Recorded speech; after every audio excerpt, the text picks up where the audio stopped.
Oh.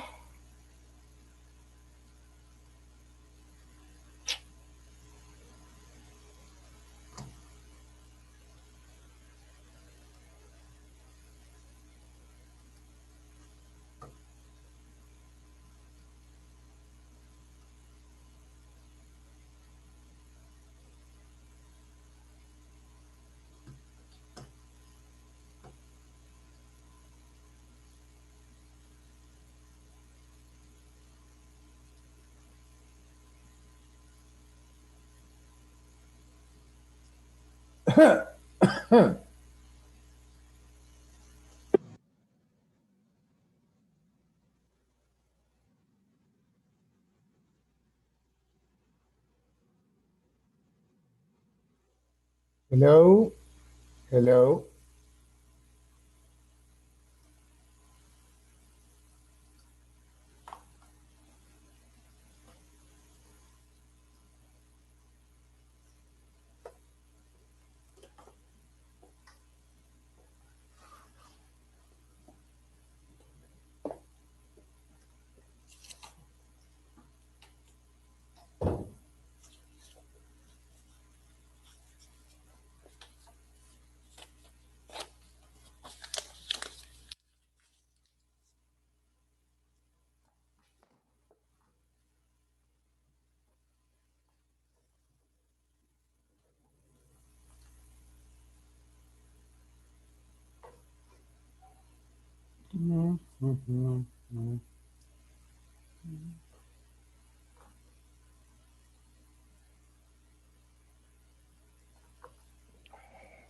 Hello, Harold. Hi, Mario. How are you? How are you? You can hear me? You can hear me? Hmm. Hello, you hear me? Yes. I hear you now. Can you Yeah, hear me? good. Okay. Yeah. Yes.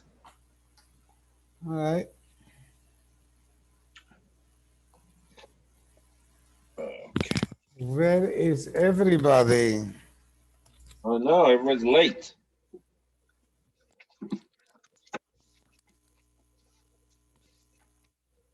22? Tutu. Yes. 2-2. I can do 2-2. 2-2-2. Yeah, there we go. Oh, this is a long blood. Let's see. Oh yeah. The long night. Oh wow, yes. Okay. Your sound doesn't sound too good. Yeah, I'm gonna turn it off and turn it on again. Something was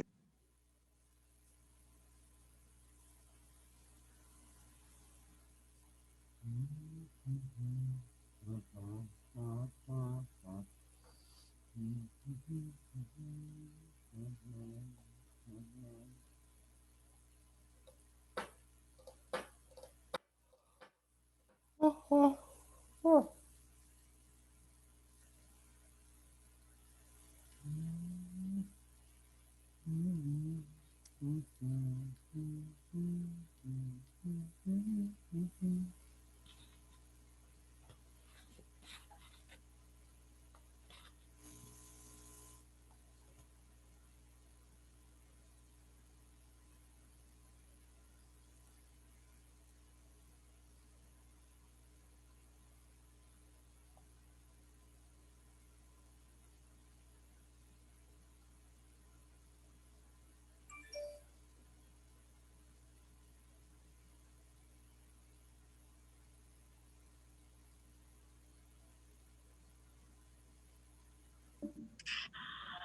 Hello.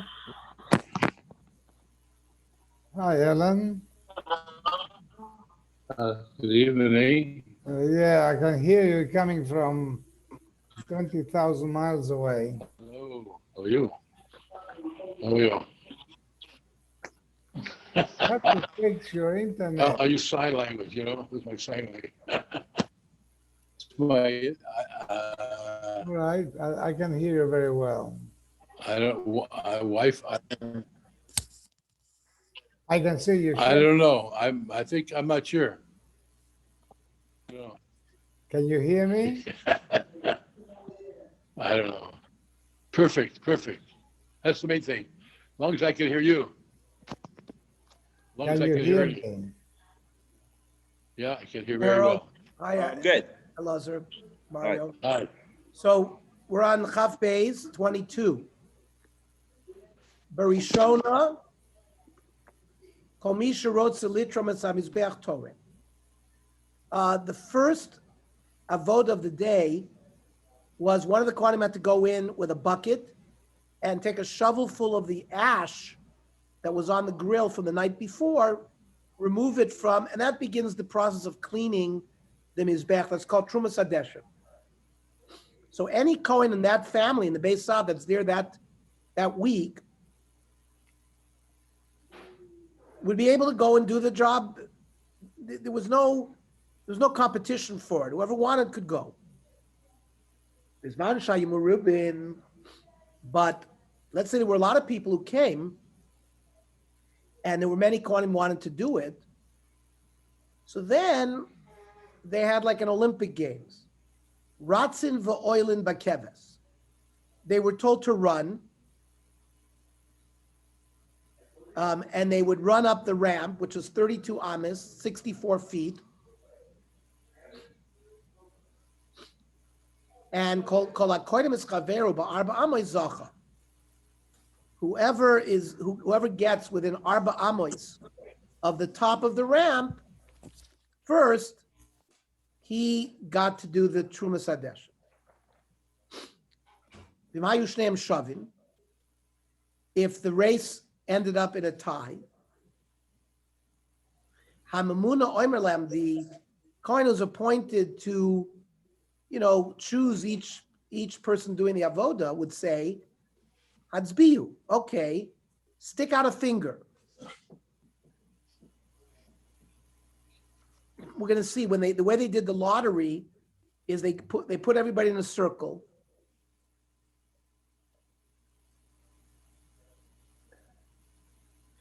And they would remove the hat of one of the Kohanim, and he would choose they would choose a number. He would say 47. And everybody in that circle would have to stick out a finger.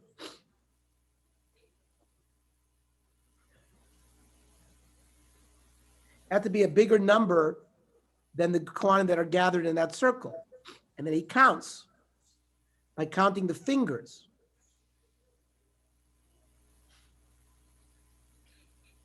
And whatever number, if it's 67, and by the way, they could put out one or two fingers.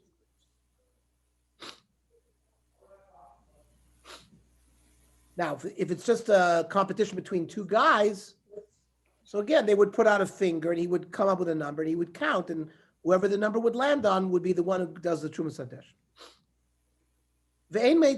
I don't understand. I couldn't figure it out.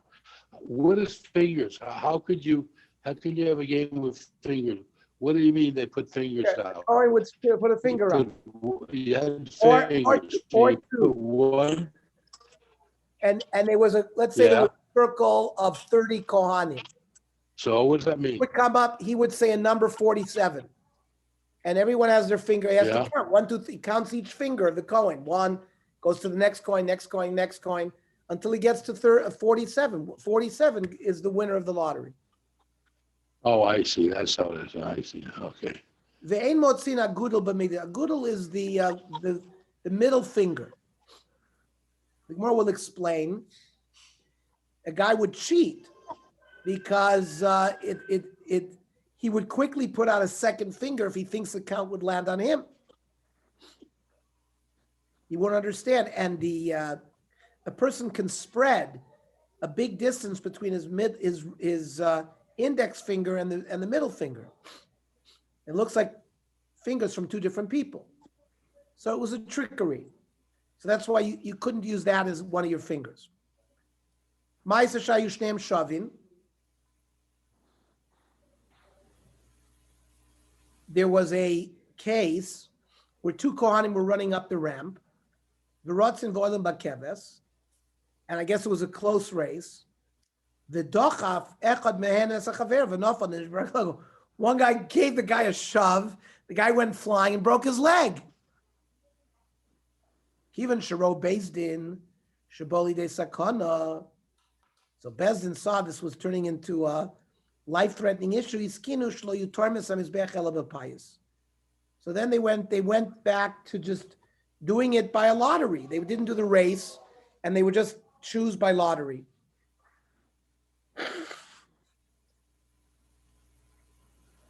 There were 4 times a day. Arba Paisus Hayusham, V'zeh Pais Harishon. 4 times a day where they gathered to do a lottery for a certain avoda. So the Gemara wants to know, V'hame ikara my time alotakim l'rabbanan paisa. How come they didn't set up a lottery in the beginning? Why did it proceed in the order that the Mishnah tells us? The Trumas Hadeshen takes place before Alos HaShachar. It's still nighttime. So they thought, since it's a nighttime avoda, it's not important. And it's not going to be a very desired avoda. A lot of Kohanim are not going to show up for this. So they said, whoever wants to come can come. Even the Chazad Ka'asri. So Kohanim started coming. And they had this race. And it led to a guy breaking his leg. Also, they said, so takinu lo paisa. It's only then that they came up with the lottery. Freit the Gemara of Evor Mupdorim. So when you have the Korban Ola and you shecht it in the daytime, the limbs of the Ola could be burnt all night. So that's an avoida as well at night. Yet we're going to see takinu la rabbanan paisa. According to the year Svara, any nighttime avoda doesn't attract a lot of Kohanim. You wouldn't necessarily need a pious for it. So how come they had to do a pious for the avoida of the Evor Mupadorim, which technically is an avoid at night? The Gemara answers, Soif avoided Yomami. Yeah, but it's not really a nighttime avoda. The avoda starts in the daytime with the shchit of the Korban Oila and the Zrika Saddam of the Korban Oila. So since it's considered a daytime avoda, it was popular and they had to have a pious. So the Gemara says, but Trumas Hadeshen Hanami Tchilas avoided Yomami. The Trumas Hadeshen, even though it's done at night, before Alos HaShachar, it's really the beginning of the daytime avoda. And where do we see proof for that? The Amrav Yochanan, Kidesh Yadav L'Trumas Hadeshen. If somebody washed his hands for the Trumas Hadeshen, so as daytime comes, L'mochar Ein Tzarach L'Kadesh. If after Alos HaShachar and Netzach Chamo, he doesn't have to do Kiddush Yadayim again. Shekvar Kiddush Mitchilas Avoda. The Trumas Hadeshen begins the avoda of the day, and therefore, so since it's also considered avoda Yamama, I would have thought that a lot of people would have come, and you should have done a pious at the beginning. Eima Shekvar Kiddush Mitchilas Avoda. Really, the Trumas Hadeshen is an avodas laila, but there's no hefsek. By the kohen going from the Trumas Hadeshen to the next one, it's considered like an avodah, but really it's avodas laila. So that's one way the Gemara learns this sugya. But Ikad Amri, other people learn the sugya differently. Mikara Saver, initially, the thought was kivan de ika oines shena. Trumas Hadeshen is done like 4 a.m. People are sleeping. It's very difficult to wake up. So Kohanim are not going to come early in the morning. So they don't need a pious. Kivan de chazud asu. But then they saw that people were coming and they had the race and the guy broke his leg because of nami de sakona takim rabbanan paisa. Freit gemav arei vorm uptorm de ika oines shena. Thereby, the Evor Mupdorim is also a nighttime avoida where it's hard to wake up to kill Rabbanon Pais. No, there it's not waking up. These people are up at 11, 12 o'clock at night. It's just they go to sleep late. Shiny Migna may make them. Staying up late is much easier to do than waking up early. So that there was they needed a pious for the Avorim K'dorim because a lot of people were still up at night. They never went to sleep. It's more to stay up. That's less of a problem than relying on people to come at 4 o'clock in the morning to do the Trumas Hadesh. V'takantelach gisahavi.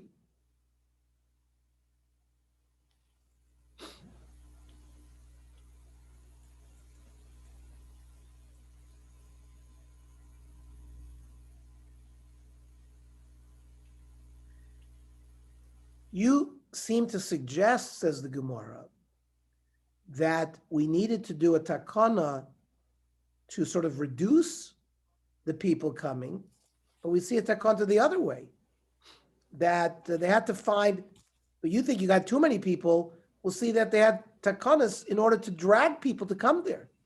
Where do we see this? Tanya. Misha zocha b'trumas hadeshen yizke b'sidr marocha v'shnei gzirei. If you won the lottery to do the avodah of Trumas Hadeshen, you got a bonus. You got to arrange the logs on the grill, and you had the special mitzvah of putting the 2 logs for mitzvah every day onto the grill. And why did they do that? In order to attract people to come, because otherwise people weren't coming. So Rav Ashi says, and remember, it took Rav Ashi, the final editor of the Gemara, to come up with this teretz. Really, shtei takanas hava. There were 2 types of takanas. Initially, they thought, meikar savar lo yasu. This is early in the morning, nobody's going to come. Kivan dechazul kasu, Kohanim started to come, and they did the race. One guy pushed the other guy off and broke his leg. So they made the takon of the lottery rather than the race. Even the takino lo paisa, it was a catch-22. Once they established the lottery again, and people realized they have a very low chance of winning the lottery, nobody came again. Lo asu. Amri miyema de misramile, because people would say, I'm probably not going to get picked. It's so unlikely that I'm going to win the lottery. So they had to make a second takana.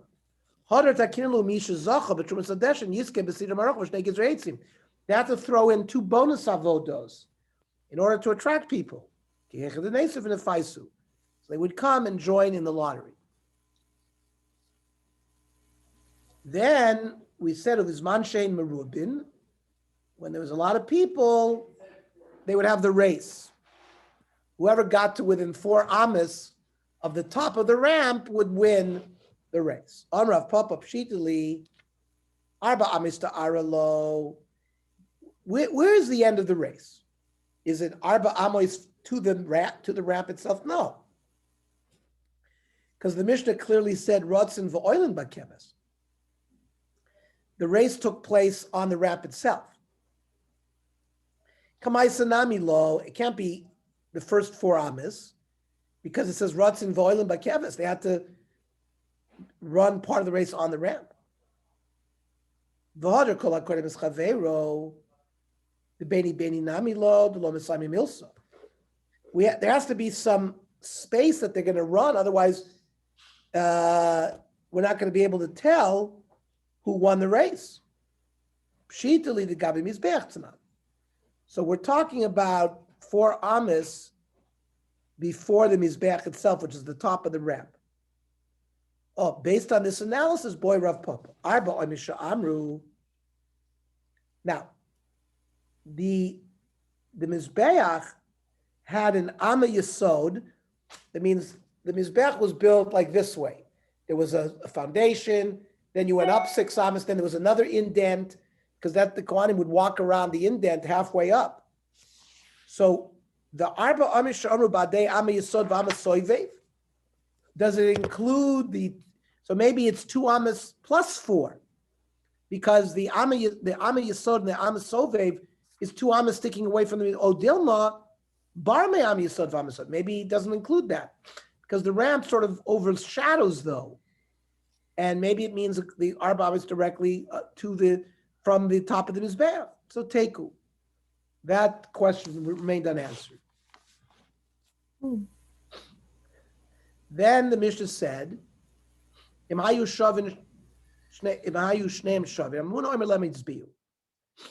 if the race ended in a tie, so the Mamuna said, stick out your fingers and I'll give you a number. We'll count one, we'll do a back and forth until we land on the number.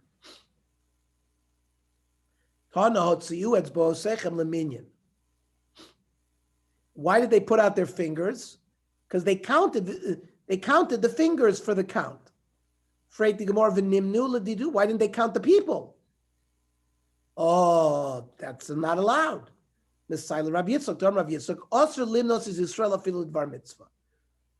when we count for a minyan, we say, we're not counting anybody. Because it's also to count Jews, even for Dvar Mitzvah. Dichsiv, vayivkedem bebozek.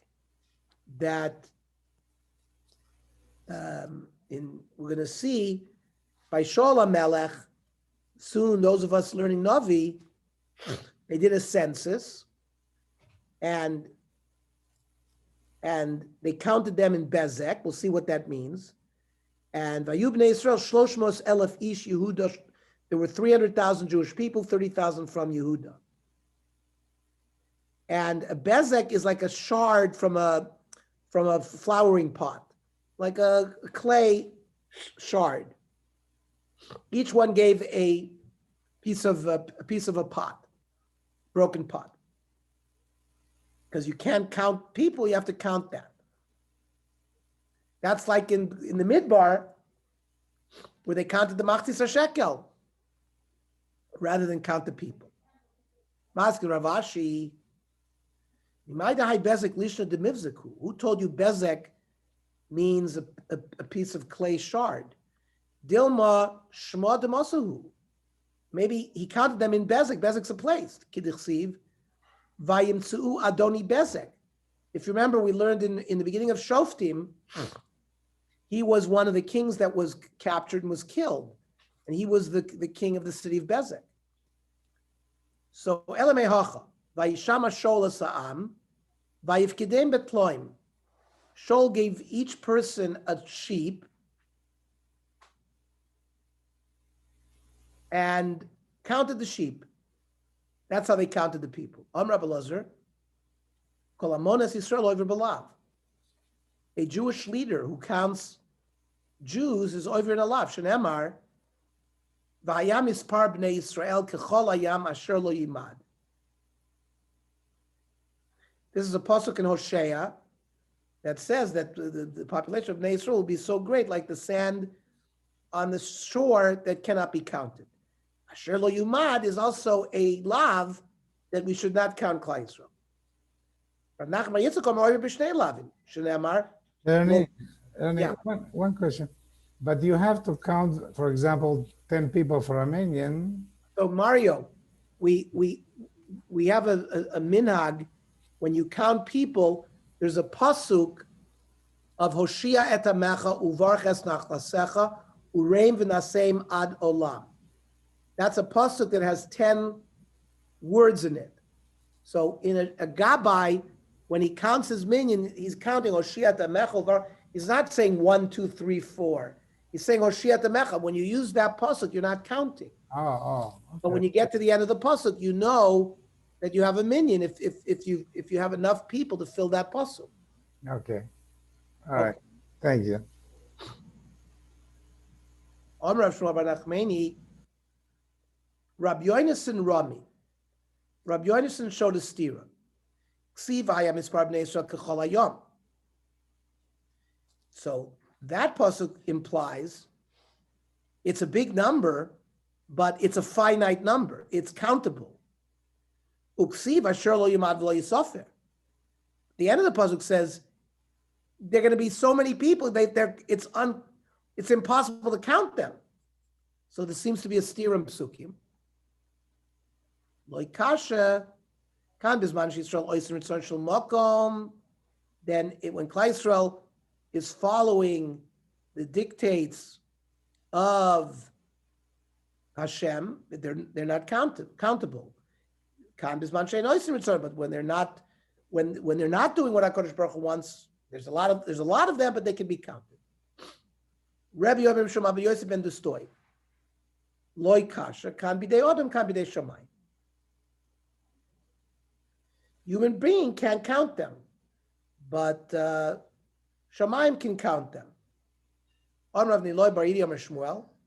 Kivan shnismana odom pardes alat tzibur misasher. There's a certain skula to be appointed the leader of a community. It leads to wealth.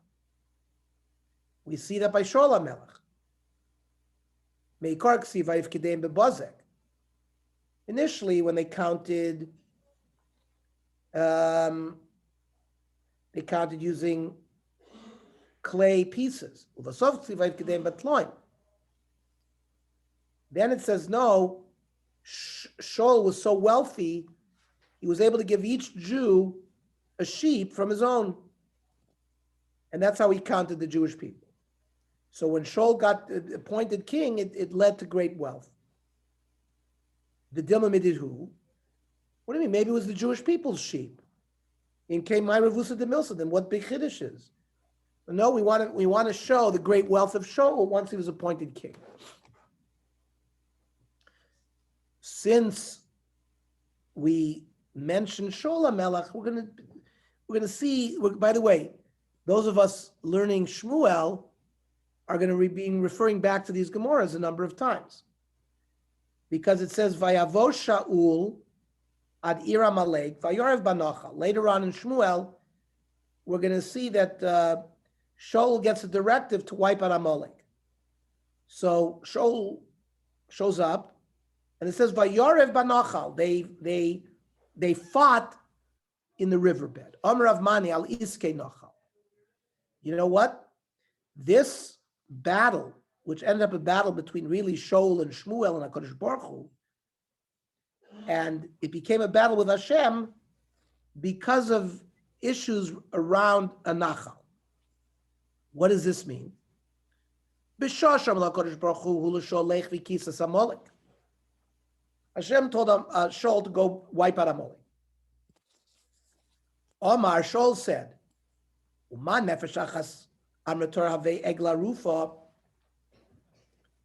Shaul said like this: there's a halacha in the Torah of egla rufa that if you find a dead body between two cities and you have to measure the closest city, and the zakanim of that city have to come down to a riverbed with an egel, and they decapitate it. There's a whole kapara process because this person died because they didn't get levoya. They weren't escorted properly. So the city elders have to take responsibility.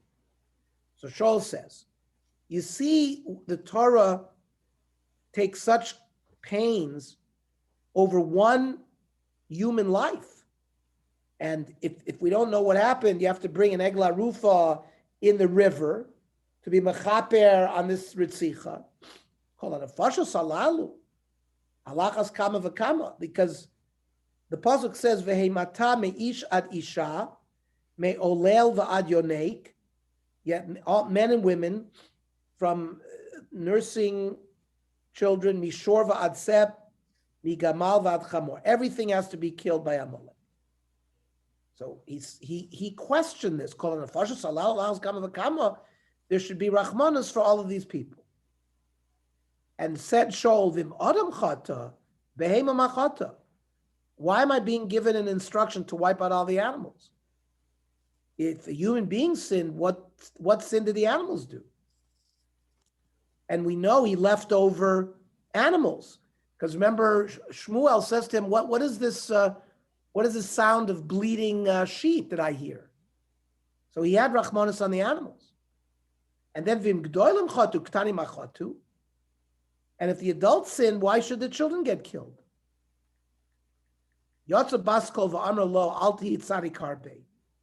Don't be such a big tzaddik. That's a pasuk in Koheles. Don't be more compassionate than the Creator and the Kadosh Baruch Hu. That's called weakness. That's if you're a leader and you have to carry something out, you got to carry it out. Sometimes too much tzidkis leads to weakness. It bit Shaul it bit Shaul in the end. It came around to bite him. Because when Shaul in his madness is chasing David HaMelech everywhere, and he finds out that David was hiding out in the city of Nov, Ira Kohanim, he told Doeg, Sova Tovka Kohanim, you go and wipe out the city of the Kohanim. And because there the pasuk also says, very interesting, Vesnovir Kohanim hakel lefi charev, meish va'ad isha, me'olel va'ad yonek, v'shor v'chamor v'seh lefi charev. Exactly the same language. He leaves out gamal and chamor, but otherwise exactly the same language that was told to him about Amalek. At that time, Yotze Baskol Varmelo Al Tir Sharbei. Don't be such a Russia. So why did he? If they said it says do not be overly wicked. So why did they allow him to kill the Kohanim? They should have said no, don't kill him at all. Why don't be so wicked? Shaul didn't ask him. What do you mean? Shaul gave instructions to Doeg to kill the Kohanim. So what does a Baskol mean? It's nothing to him then. It didn't mean anything to him, right? The Baskol? It didn't have any influence on Shaul. The Baskol came afterwards. After he killed him? It's showing him. Remember, there's a symmetry between that he didn't want to kill out Amalek, but now he's killing this out fellow Jews. So it's exactly what the Baskol is telling him. That it's almost like it came to bite Shaul based on what he didn't do before. A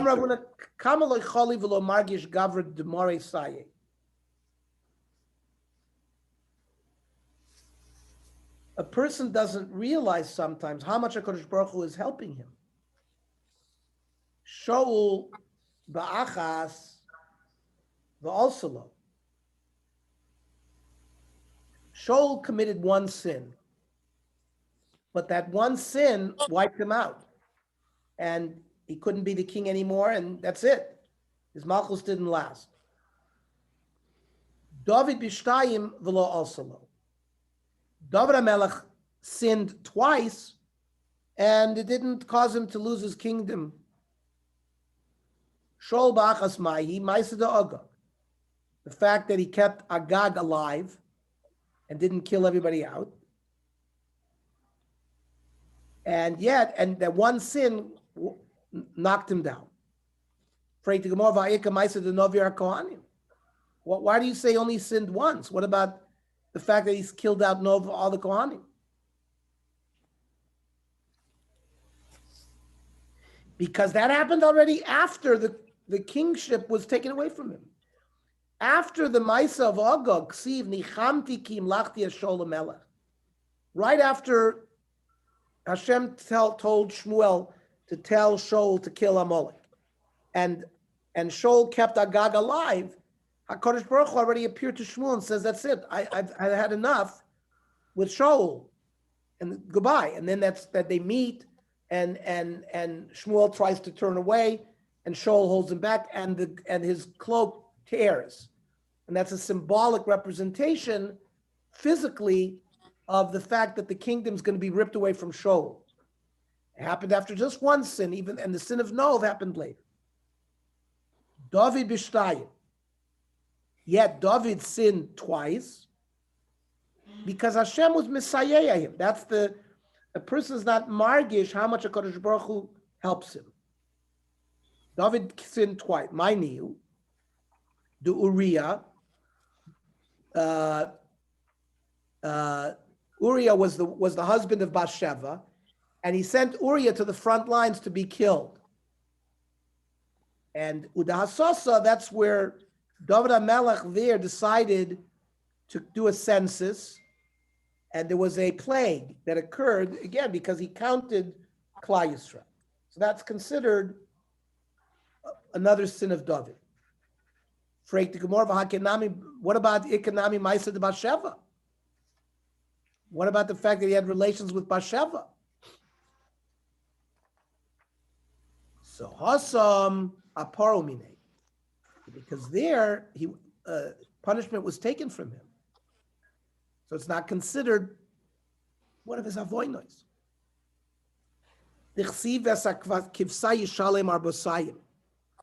Because of what I did, the Bathsheba is considered like the female sheep. He's going to be afflicted 4 times. Means Yeled, his first child with Bathsheba, died. Amnon, he had sorrows with his son Amnon. And then Tamar, who got raped by Amnon. And then the rebellion of Avshalom. So he was already paid off for those avonos, for the avon of Bathsheba. So the Gemara says, what do you mean? But by these other avonos, for example, by the pot when he did the census, after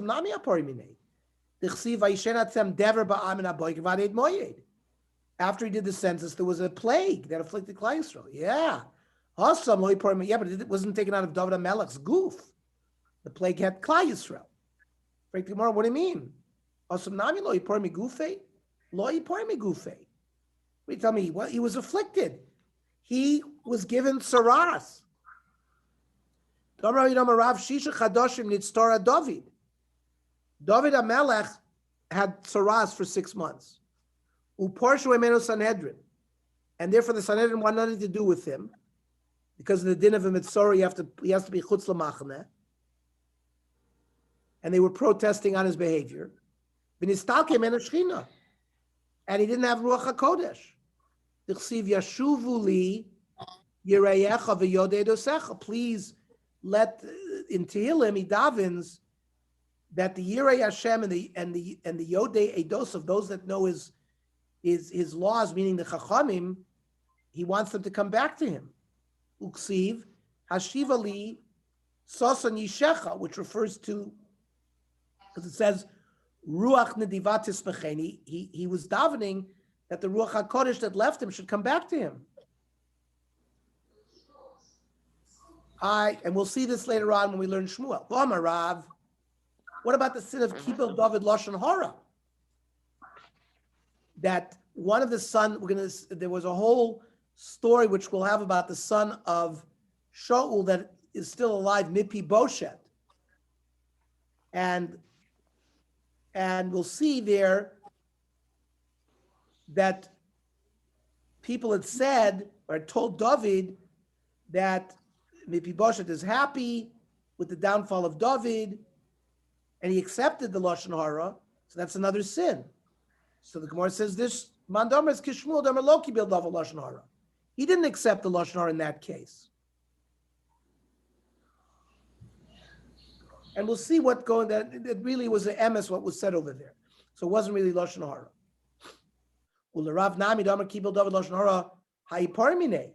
But even according to the Mandomer that says he was Makabel Lashon Hara, he was punished for it. When David said to Mephibosheth, Amarti ata v'tziva tachlokas hasadeh, David was goizer there that Mephibosheth should lose some of his Yerusha. He should divide it with Siva. He was punished. Yatsa baskol v'armer lo rechavim v'yarvam yichalkos amalchus. Wow. That after Shlomo HaMelech, when Rechavam, his son, takes over, the whole division of Malchus Yisrael to Malchus Yehud and Malchus Yisrael is because of this punishment to David that he took away some of the Yerusha of Mephibosheth. It's just an amazing thing because and then eventually that led to the 10 tribes being lost forever from Klal Yisrael. So we're going to learn that very extensively, Mirz Hashem, when we go through Shmuel. Then it says, Ben Shana Shol B'malcho. So in Shmuel Aleph, Yud Gimel, how can it say Ben Shol is 1 year old? In his Ravuna Kiben Shana. He was as if he was a 1 year child. Shlotom Tam Chet. He was a tzaddik. He had never experienced any chet like a 1 year old child. You could also say that if you're being compared to a 1 year old, that you're filthy with dung and with all sorts of dirt. So when Rav Nachman said that he learned not the kafschus, but the opposite. He started having bad dreams. Omar naneti lachem atzmot shol ben Kish.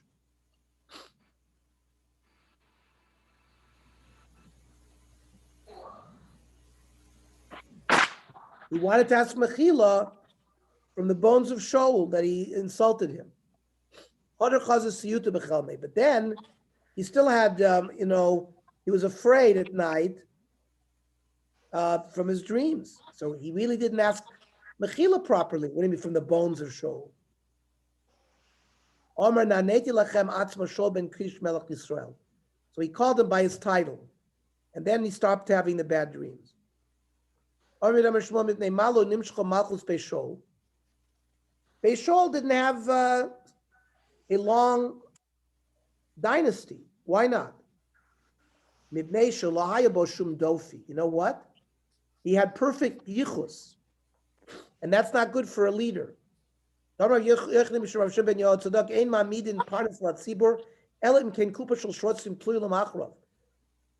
only have a melech who has terrible yichus.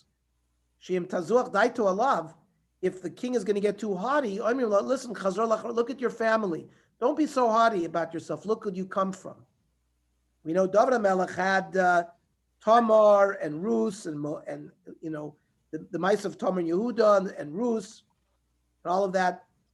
So that's why I remember Beryl Wine was speaking with us at a Friday night Onyx Shabbos at the Uzdans. It was right when Trump either was already elected or was running for president against Clinton.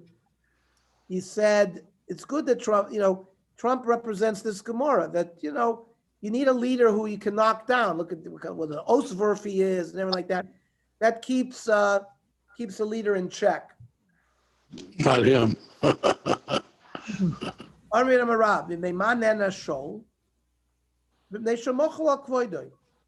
Shaul's ultimate downfall was he didn't uphold his honor enough. We'll see there many examples of that, but the Gemara says he didn't stand on his covet. Shenemar, uvnei v'lial amru, ma yishenu zeh vayivizu v'lo yivilo mincha vayikamachrish. These gangsters started up with Shaul, and they insulted him, and they didn't bring a mincha, and he was silent. He should have struck back because the covet of the Melech. This was before he's anointed king.